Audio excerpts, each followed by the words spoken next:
Something spoke through her mouth. One word, in a voice that wasn't hers. Murder.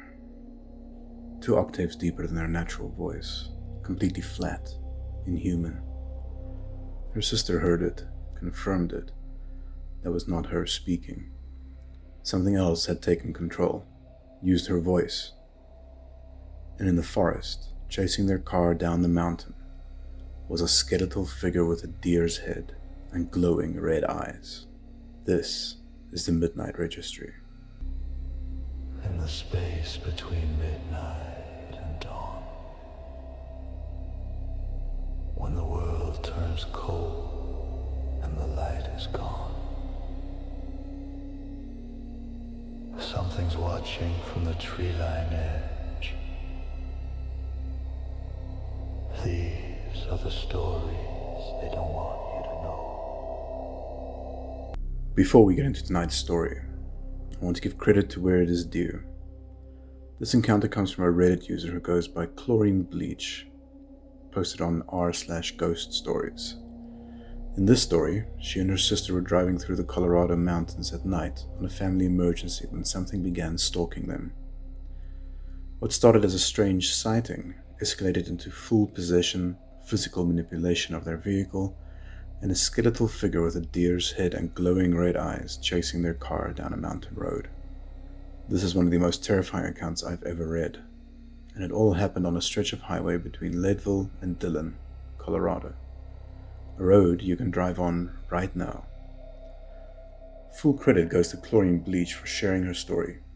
You can find the original post on Reddit at r/ghost stories. 2 sisters were driving to Dillon, Colorado on a family emergency. It was supposed to be a straightforward drive. Long, yes, nearly 12 hours, but nothing they couldn't handle. The older sister, 25, was an experienced cab driver. She'd done overnight shifts, driven in all conditions. She knew how to handle a car. The younger sister, 23, road passenger. They'd been on the road all day. Everything was fine until they got to Leadville. That's when things started happening. Things that couldn't be explained. Things that made them realize they weren't alone on the mountain road. And by the time they understood what was following them, it was too late to turn back. It was around 9 p.m. Pitch black outside. Very few street lamps, just the headlights cutting through the darkness. The older sister was driving. The younger was in the passenger seat, trying to stay awake, staring out the window. Then the driver slammed on the brakes, hard.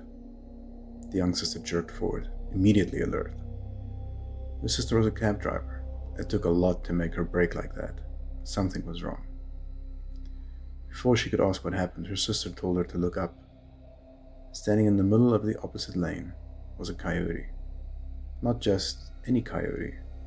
This thing was massive, bigger than any coyote either of them had ever seen. And it was staring at them, not at the car, at them, making full, direct eye contact, intelligent, aware. The younger sister told her to floor it.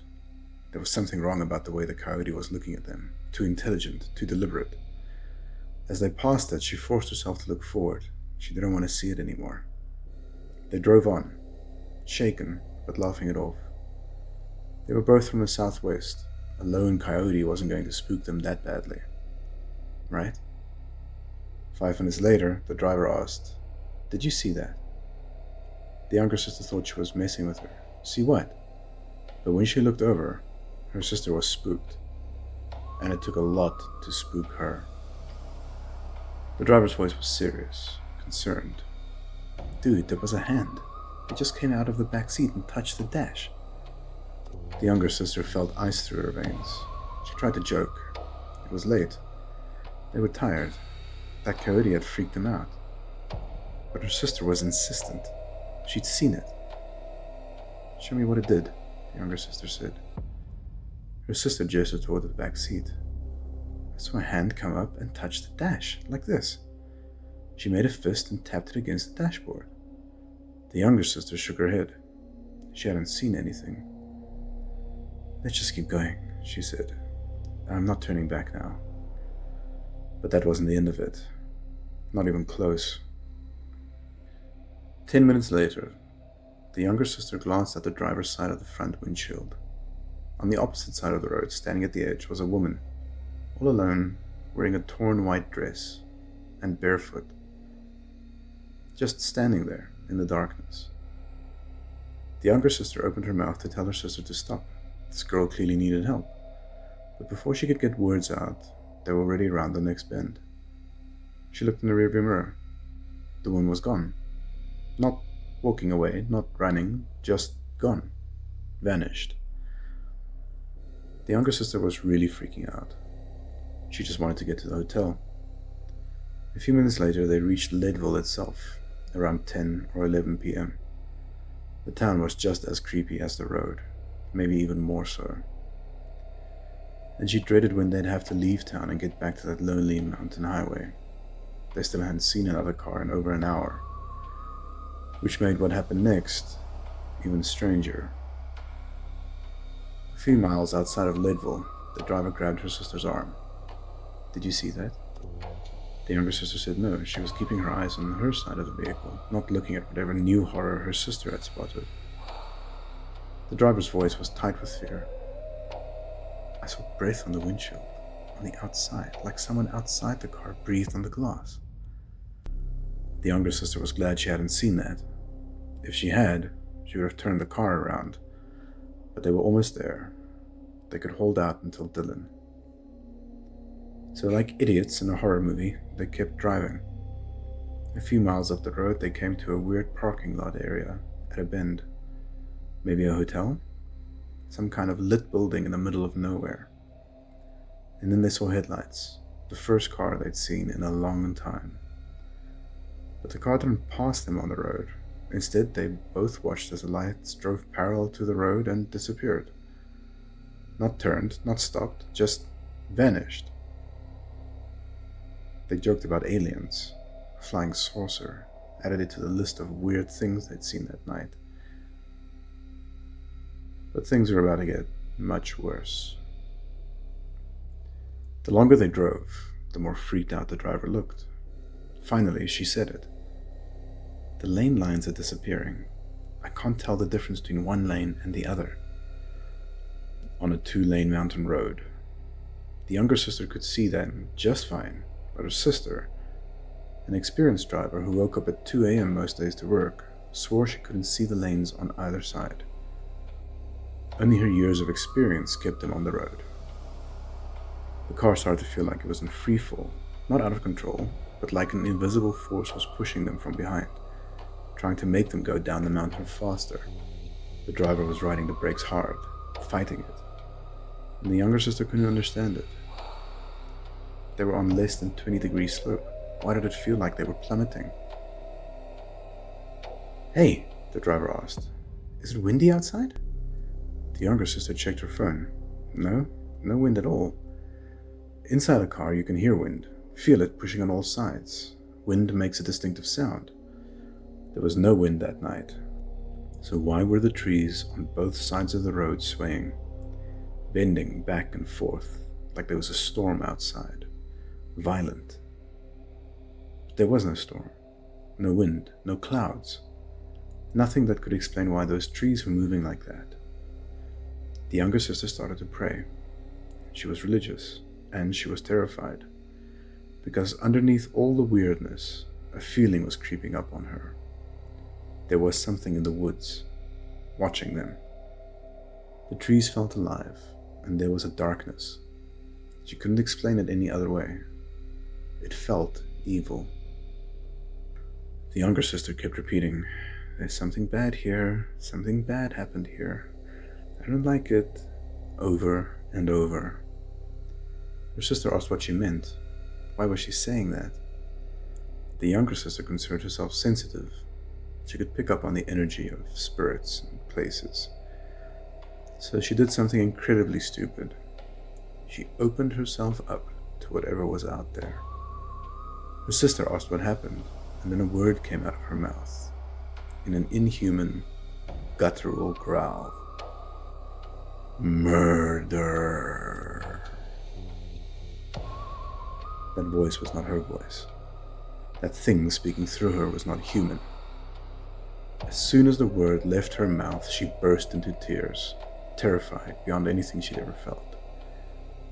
She clutched her Mary medallion, grabbed her sister's hand, and made her pray the prayer of St. Michael with her.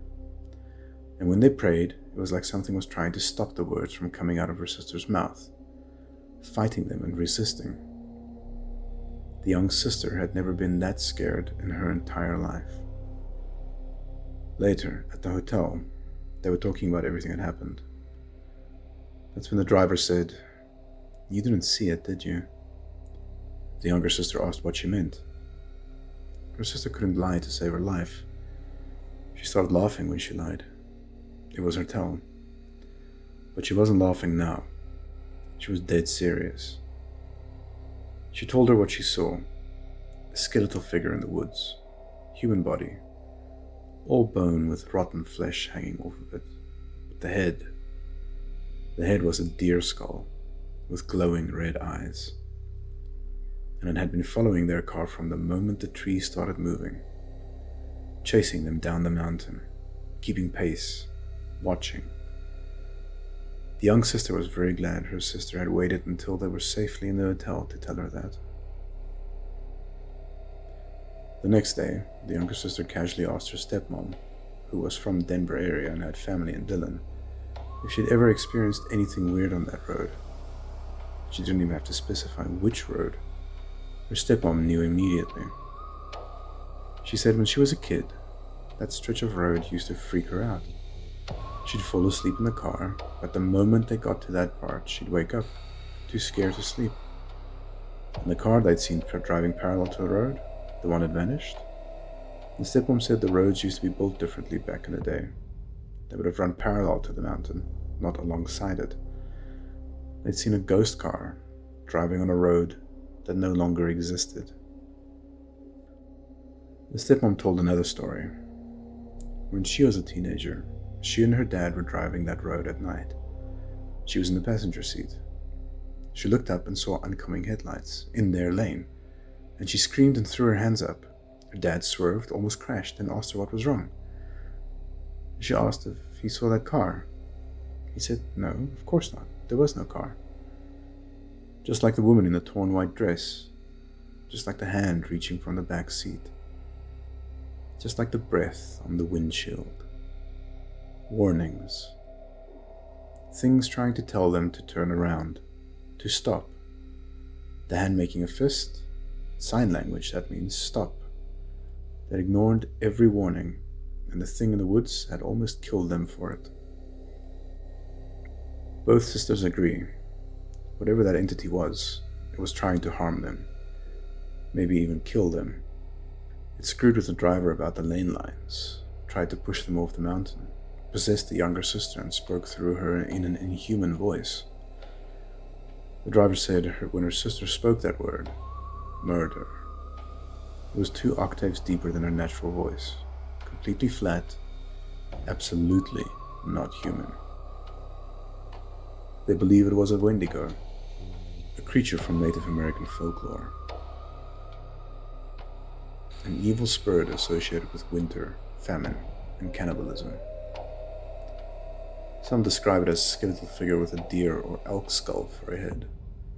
Others say it's a person who's been possessed by an evil spirit after committing cannibalism. All accounts agree on one thing. It is malevolent, predatory, and it hunts. The description matches what the driver saw. Skeletal body, deer head, glowing red eyes, chasing their car through the forest. But was it a Wendigo, or something else? Something that's claimed that stretch of road between Leadville and Dillon as its territory. Looking back, the signs were there. The abnormally large coyote staring at them with intelligence, warning them. The hand from the back seat making a fist, the sign for stop. The woman in the torn white dress, a victim? A ghost trying to flag them down?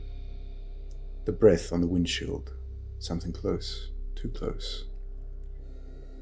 The phantom car driving down the old road, spirits from another time. trapped on that mountain. Every single one was a warning. Turn back, don't go further, something bad is here. But they kept driving. They had to get to Dillon. Family emergency, no choice. And the thing in the woods knew it. It waited, watched, and when they were too far in to turn back, it started hunting, making the lane lines disappear so they'd crash, pushing the car to make them speed off the mountain, possessing the younger sister to speak its truth. Murder. Something bad had happened on that road, maybe many somethings. Violence, death, evil. And it had soaked into the land itself. The younger sister will never forget the feeling of that word coming out of her mouth. She didn't choose to say it. She didn't form the thought. Someone else used her voice, spoke through her. 2 octaves deeper than her natural voice. Emotionless. Wrong. Her sister heard it, confirmed it wasn't her. For a moment, something else was in control. And when it left, when the word was spoken and the truth was out, the younger sister collapsed into tears, shaking and clutching her religious medallion, like it was the only thing keeping her tethered to herself. She had let something in, and it had spoken. She's never opened herself up like that again, and she never will. The stretch of highway between Leadville and Dillon, Colorado still exists. You can drive it right now. During the day, it's beautiful. Scenic mountain views, dense forests, picture-perfect Colorado wilderness. But at night, the younger sister and her older sister will never drive that road again. Not at night. Not during the day. Never. Because they know what's out there, waiting in the trees, watching for the next car, the next victim. Their stepmom knew. She'd felt it as a child. That primal fear that woke her up every time they drove through. Other people have seen things on that road. Phantom cars, strange figures, things that don't make sense. But most people drive through and never see anything. They're lucky. Or maybe the thing in the woods just isn't hungry that night. 2 sisters drove through Colorado mountains on a family emergency. They encountered a massive coyote that stared at them with intelligence. A hand reached from the back seat. Woman in a torn white dress who vanished. Phantom cars, breath on the outside of their windshield. The lane lines disappeared. The car was pushed by an invisible force. Trees swayed with no wind, and something spoke through the younger sister. The driver saw a skeletal creature with a deer's head and glowing red eyes chasing their car through the forest. They barely made it to Dillon alive. Whatever lives on that mountain road between Leadville and Dillon, it's still there. If you ever find yourself driving through Colorado on a family emergency and have to take that road at night, pay attention to the warnings. The hand that makes a fist.